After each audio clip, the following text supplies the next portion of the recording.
अस्सलामुअलैकुम, welcome to my channel stitching with Umme Habiba. आज मैं आपको बहुत स्टाइलिश बॉक्स नेक डिज़ाइन बनाना सिखाऊंगी जो मैंने फ्रिल फ्रॉक पर बनाया है। तो मैंने अपने साइज़ के मुताबिक तमाम पैमाइश लिख ली है। इस तरह से आप भी अपनी तमाम पैमाइश लिख लीजिए। उसके लिए मैंने 2 मीटर कमीज़ का पीस लिया है और 1/2 मीटर मैंने डिज़ाइनिंग के लिए फैब्रिक लिया है। इस तरह से 4 फोल्ड में मैंने ये फैब्रिक लिया है। तो आप अपने हिप के साइज़ के मुताबिक इसको ले लीजिए। मैंने 11 इंच लिया है और इसकी लेंथ आप अपनी चेस्ट के मुताबिक लेंगे, जितनी लंबाई पर आपकी चेस्ट का साइज़ है। मेरी 15 है तो मैंने उस तरह से लिया है। अब मैं शोल्डर पर 1/2 इंच का निशान ले लूँगी। इस तरह से मैंने 8 इंच इसका तीरा लिया है, तो मैं नीचे भी 8 इंच का निशान लगाकर इसका बॉक्स बना लूँगी। और इस तरह से बॉक्स बनाते हुए मैंने आपको लास्ट वीडियो में भी इसकी कटिंग बताई थी। तो हम 2 इंच का कॉर्नर बनाएंगे और इस तरह से इसको गोल शेप दे देंगे। फ्रेंड्स, अगर आपको डिटेल वीडियो कटिंग की देखनी है तो आपको इसका लिंक डिस्क्रिप्शन में मिल जाएगा। इस तरह से शर्ट की पैमाइश के लिए हमेशा 3 निशानात लगाए जाते हैं, जो मैं पहले भी बता चुकी हूँ। सबसे पहला निशान हम अपने तीरे के मुताबिक लगाते हैं और उसके बाद नेक्स्ट निशान हम 7 इंच पर लगाते हैं। इस तरह से ये मैंने अपनी चेस्ट के मुताबिक निशान लगाया है। आप भी अपनी साइज़ के मुताबिक यहाँ निशान लगा लीजिए। इस तरह से मेरी वेस्ट है 7 इंच, तो मैं 7 इंच पर निशान लूँगी। आप अपने साइज़ के मुताबिक लगा लें। और इसका मैं 2 इंच एक्स्ट्रा मार्जिन लेते हुए दूसरा निशान लगा लूँगी।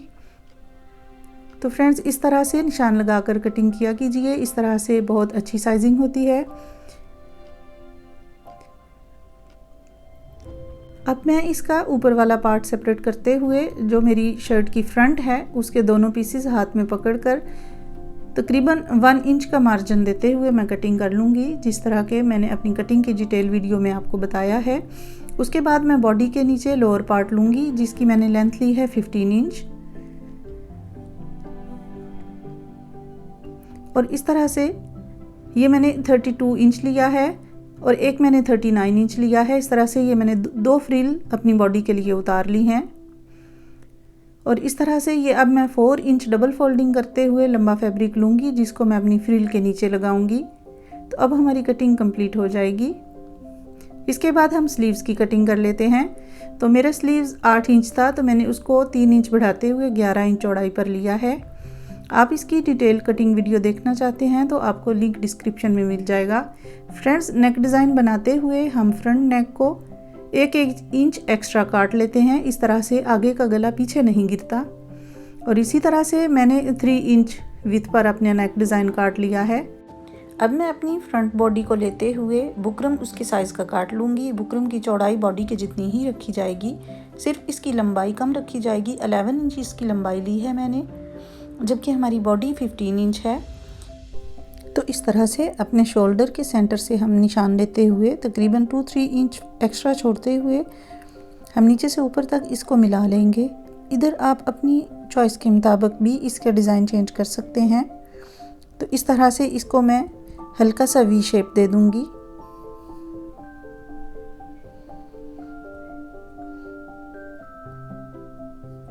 तो फ्रेंड्स, इस तरह से ये बहुत यूनिक और स्टाइलिश नेक डिज़ाइन बनता है। आप इसको ज़रूर ट्राई कीजिएगा और हमें कमेंट्स में बताइएगा कि आपको ये डिज़ाइन कैसा लगा। ये बुकरम का हमने नेकलाइन कट कर लिया है। अब इस नेकलाइन के अकॉर्डिंग मैं एक्स्ट्रा पीस लूँगी, जिसको मैंने 4 इंच लंबाई में बढ़ा लिया है और 3-3 इंच दोनों तरफ चौड़ाई में बढ़ा लिया है।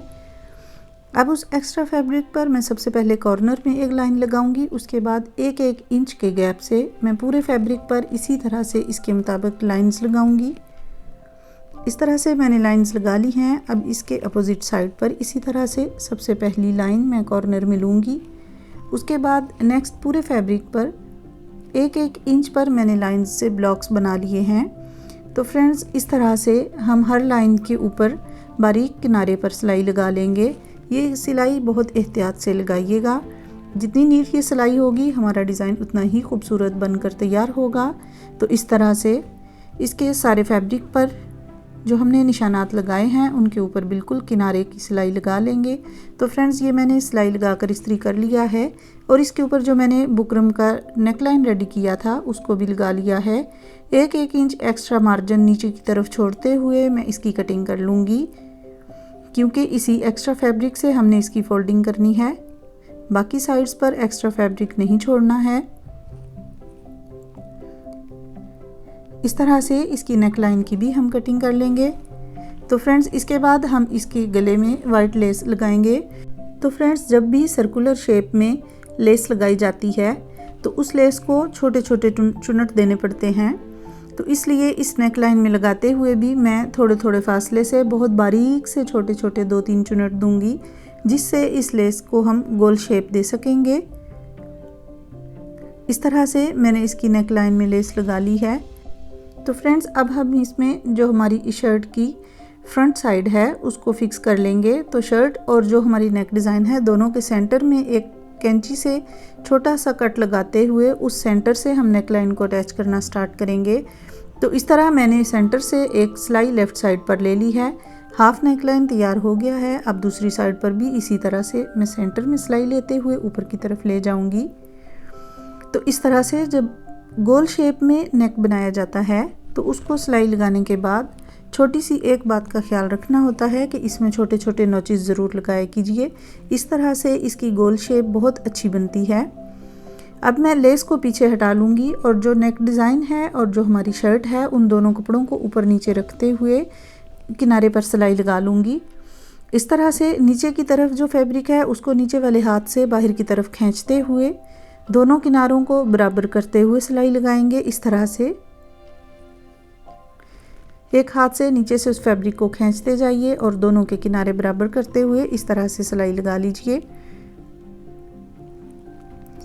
अब हम लेस को नीडल की मदद से छोटे छोटे स्टिचेस लगा लेंगे। इसके ऊपर मशीन की सिलाई बहुत बुरी लगती है, इस वजह से मैं सुई की मदद से इसको फिक्स कर दूंगी। तो इस तरह से ये बहुत नीट एंड क्लीन बनता है। अब मैं इसके तीरे को भी जोड़ लेती हूँ, क्योंकि ये फैब्रिक 2 पार्ट्स में है तो इसलिए इन दोनों फैब्रिक्स को मैं आपस में ज्वाइन कर देती हूँ। इसी तरह से शोल्डर के भी दोनों फैब्रिक्स को आपस में ज्वाइन करके फिक्स कर देंगे। तो फ्रेंड्स यहाँ से हमने जो एक्स्ट्रा मार्जिन छोड़ा था वो इसलिए छोड़ा था कि इस जगह पे हम लेस को इसके अंदर दबाते हुए लगाएंगे। उसके लिए सबसे पहले मैंने पिन्स की मदद से फैब्रिक को फिक्स कर लिया है। तो फ्रेंड्स वीडियो बहुत ज़्यादा लंबी ना हो जाए इसकी वजह से मुझे कुछ पार्ट्स अंदर से कट करने पड़ते हैं। तो इस तरह से आप भी पिन्स के साथ बॉडी और जो ऊपर वाला डिज़ाइन है इसको टेबल पर बिछा कर फिक्स कर लीजिए।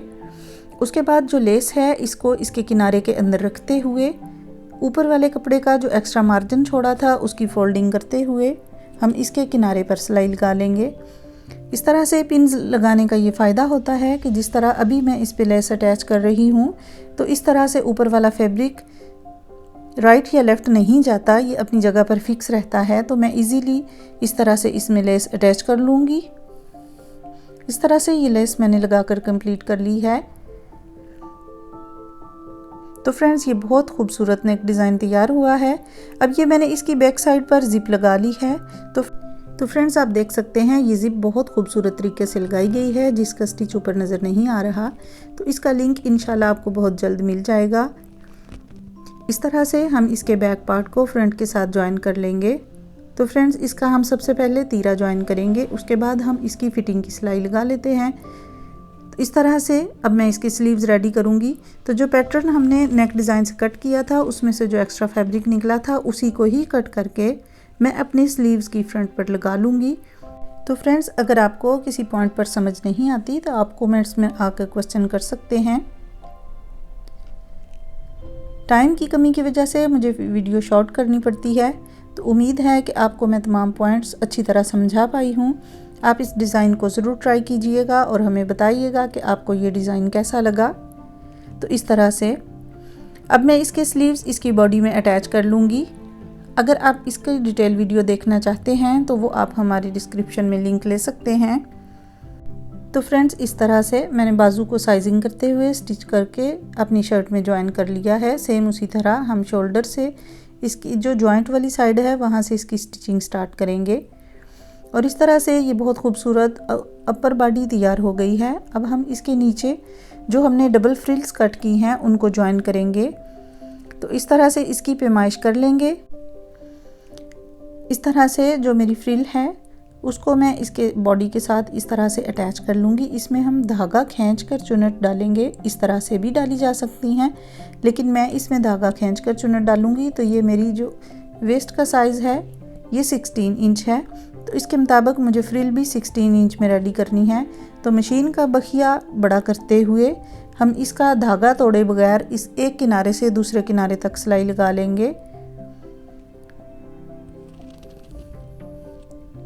इस तरह से हमने जो 2 पार्ट्स में नीचे फ्रिल्स ली हैं उन दोनों को इसी तरह से बड़ा टांका करते हुए लगा ली है। और इस तरह लंबा धागा छोड़ते हुए हम कपड़े को मशीन से निकालेंगे और धागे का ऊपर वाला सिरा हाथ लेफ़्ट हैंड में पकड़ लेंगे और नीचे से दोनों उंगलियों की मदद से दूसरे फैब्रिक को आहिस्ता आहिस्ता खींचते हुए इस तरह से हम बराबर चुन्नट बना लेंगे। तो फ्रेंड्स, ये काम बहुत आहिस्ता आहिस्ता करने वाला है, इसमें धागा नहीं तोड़ना है। इसी धागे को बहुत आराम से बारीक चुन्नट्स लेते हुए मैंने ये दोनों फ्रिल्स रेडी कर ली हैं। तो अब मैं इनको इसमें ज्वाइन कर लूँगी। तो सबसे पहले हम ऊपर वाली फ्रिल को ज्वाइन करेंगे और जिसमें ज़्यादा चुन्नट हैं, जो हमने 4-5 इंच बड़ा फैब्रिक लिया था, उसको नीचे ज्वाइन करेंगे। तो इस तरह से इसको बहुत धीरे हाथ से पकड़ते हुए ऊपर बॉडी के साथ सबसे पहले हम ऊपर वाली फ्रिल को ज्वाइन कर लेते हैं। इस फैब्रिक को खींचना नहीं है क्योंकि हमने धागा खींचकर चुन्नट बनाई है, तो वो चुन्नट आगे पीछे होने का ख़तरा होता है। इस तरह बहुत आराम से इसको हम मशीन में रखते हुए आहिस्ता आहिस्ता हाथ से चुन्नट्स को बराबर रखते हुए हम इसको राउंड में सिलाई लगा लेंगे। तो फ्रेंड्स, ये बहुत प्यारा डिज़ाइन बनता है। अगर आपको हमारी वीडियो पसंद आए तो इसको लाइक कीजिए, अपने फ्रेंड्स के साथ शेयर कीजिए और हमारे चैनल को सब्सक्राइब कीजिए। तो फ्रेंड्स, इस तरह से चुन्नट्स को लेवल करते हुए पीछे से फैब्रिक के साथ इसको पकड़कर पैमाइश करते रहें। और इस तरह से मैंने ऊपर वाली फ्रिल में नीचे वाली फ्रिल अटैच की है और इन दोनों को मैंने अपर बॉडी में अटैच किया है। तो इस तरह से ये हमारा ड्रेस बनकर रेडी हो गया है। अब हम अपने फ्रॉक के लोअर पार्ट में ये सिंपल कपड़े का बॉर्डर बना देंगे। तो उसके लिए हमने लोअर पार्ट को उल्टा किया है और उसके नीचे वाली साइड से इस तरह से स्टिच लगाएंगे। इस तरह ये गुम सिलाई लगती है, इसका जॉइंट नज़र नहीं आता। और इस तरह फिर ऊपर से सेकंड लाइन में हम इस तरह से स्टिच लगाएंगे। तो स्टार्ट करते हैं। सबसे पहले उल्टी साइड मशीन में रखिए और उसके ऊपर फैब्रिक की भी उल्टी साइड ऊपर की तरफ रखते हुए इस तरह से जॉइंट कर लीजिए। तो इसको मैंने अपनी फ्रॉक के राउंड शेप में ज्वाइन कर लिया है। पूरे घेरे में इस तरह ज्वाइंट करने के बाद मैं इसकी दूसरी साइड पर भी इसी तरह से इसको उल्टाते हुए फ्रंट पर सिलाई लूँगी। तो फ्रेंड्स, इस तरह से ये बहुत नीट सिलाई लगती है, इसके तमाम जॉइंट्स इसके अंदर छुप जाते हैं। इस तरह से मैं इसका बॉर्डर कंप्लीट कर लेती हूँ। तो आप भी इसको ज़रूर ट्राई कीजिएगा और हमें कमेंट्स में आकर ज़रूर बताइएगा। तो फ्रेंड्स, इस तरह से ये डबल फ्रिल फ्रॉक बनकर रेडी हो गई है। हमने पूरी कोशिश की है कि आपको तमाम पॉइंट समझाए जा सकें। सी यू नेक्स्ट टाइम। अल्लाह हाफिज़।